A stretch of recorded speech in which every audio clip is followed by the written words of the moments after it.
సంఖ్యలో చనిపోయేటటువంటి ప్రమాదం ఉంటుంది. కాబట్టి దాని మీద యాక్షన్ తీసుకోవాలని కూడా ఈ సందర్భంగా నేను తెలియపరుస్తూ, ప్రతిదానికి జగన్మోహన్ రెడ్డి గారి మీద పడి ఏడ్చే కార్యక్రమాన్ని ఆపండి. మీ దగ్గర మిమ్మల్ని ఎన్నుకున్నారు 5 సంవత్సరాలకి.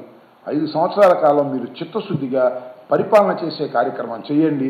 పొలిటికల్గా క్రిటిసైజ్ చేస్తే తీసుకోండి, మాకేమీ అభ్యంతరం లేదు పొలిటికల్గా మా మీద క్రిటిసైజ్ చేసుకుంటే. కానీ ఇదంతా మీ జరిగిన ప్రతి సంఘటనకి జగన్మోహన్ రెడ్డి గారి ప్రభుత్వమే బాధ్యులు అనేటువంటి మాటలు మాట్లాడే ప్రయత్నం దయచేసి చేయవద్దని కూడా ఈ సందర్భంగా నేను మనవి చేస్తున్నాను. రేపు మాజీ ముఖ్యమంత్రి వైఎస్ఆర్ కాంగ్రెస్ పార్టీ అధ్యక్షుడైన జగన్మోహన్ రెడ్డి గారు విశాఖపట్నం వెళతారు. ఎవరైతే బాధితులు ఉన్నారో వాళ్ళందరినీ పరామర్శించే కార్యక్రమం కూడా చేస్తారని కూడా ఈ సందర్భంగా మీ ద్వారా, మీడియా ద్వారా సమాజానికి తెలియపరుస్తున్నాను. మేము శవాల మీద రాజకీయాలు చేస్తాము, వాళ్ళు ఏమో శవాలు చేసేస్తున్నారు మనుషుల్ని. ఏది ప్రమాదం ఒకవేళ అనుకుందాం కాసేపు. శవాల మీద రాజకీయాలు చేసిన అవసరం మాకేంటండి? మాకు రాజకీయాలు చేయడానికి చాలా అంశాలు ఉన్నాయి. 5 సంవత్సరాలు పరిపాలన చేశాము, అనేక గొప్ప కార్యక్రమాలు చేశాము.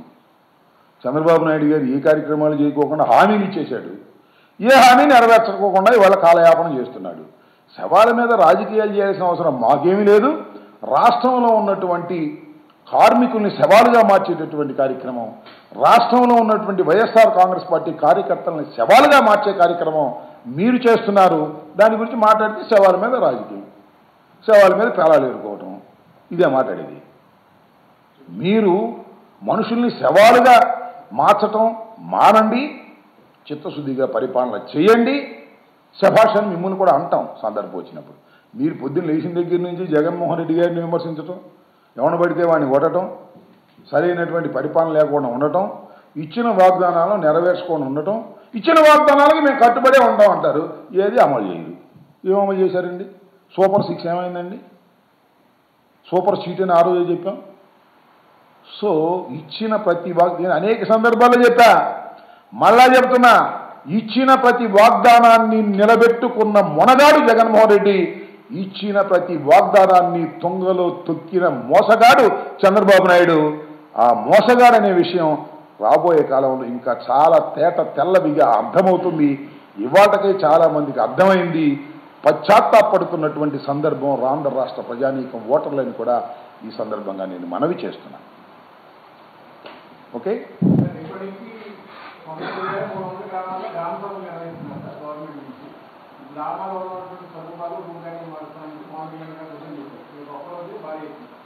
సరే పాపం ఆయన గ్రామసభను నిర్వహించి ఏం చేస్తారు చూద్దాం. ఐఎమ్ నాట్ ఇవాళ ఇమీడియట్గా నేను I'm not going to comment on that.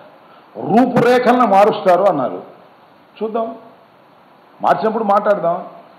కానీ అది కాదు అని నేను అనుకుంటున్నా. ఎందుకంటే ఏదైనా రూపురేఖలు మార్చాలనేటువంటి అంశం ఏదైనా పవన్ కళ్యాణ్ గారి మనసులో ఉంటే ఉండొచ్చేమో, కానీ రూపురేఖలు మార్చనిస్తాడా చంద్రబాబు? ఎక్కడ డబ్బులు ఉన్నాయో అక్కడ పీక్కోవాలని ప్రయత్నం చేస్తాడు, అంతకు మించి ఏమీ లేదు. చూద్దాం ఏం జరిగిద్దో. ఈయన సేఫ్టీ ఆడిట్ చేయాలని పలుమార్లు కోరితే సేఫ్టీ ఆడిట్ చేయలే. ఇంకా రూపురేఖలు మారిస్తే ఊరుకుంటాడా?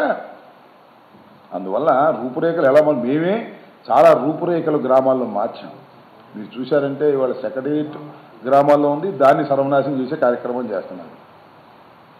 ఇలా అనేక సెక్రటేరియట్ ఉంది, అలాగే రైతు భరోసా కేంద్రం ఉంది, వెల్నెస్ సెంటర్ ఉంది.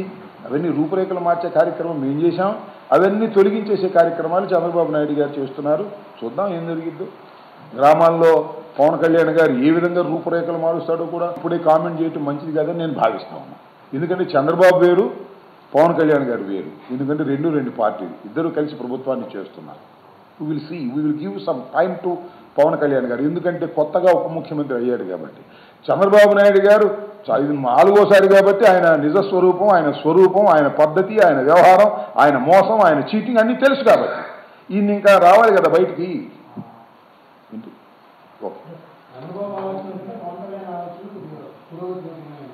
పురోభివృద్ధి వైపు ఉన్నాయో లేదో ఆలోచనలు బయటకు వస్తే కదా తేలేది.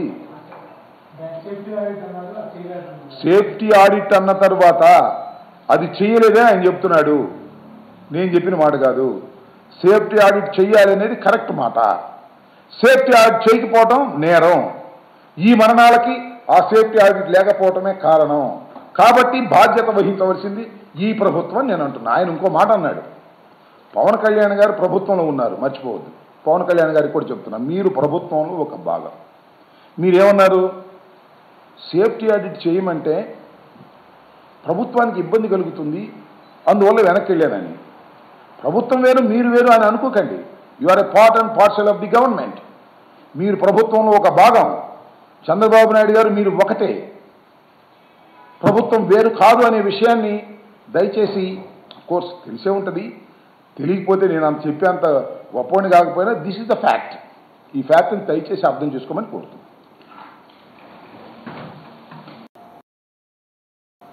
సుమారుగా 1 గంట 2 గంటల మధ్యకాలంలో అనకాపల్లి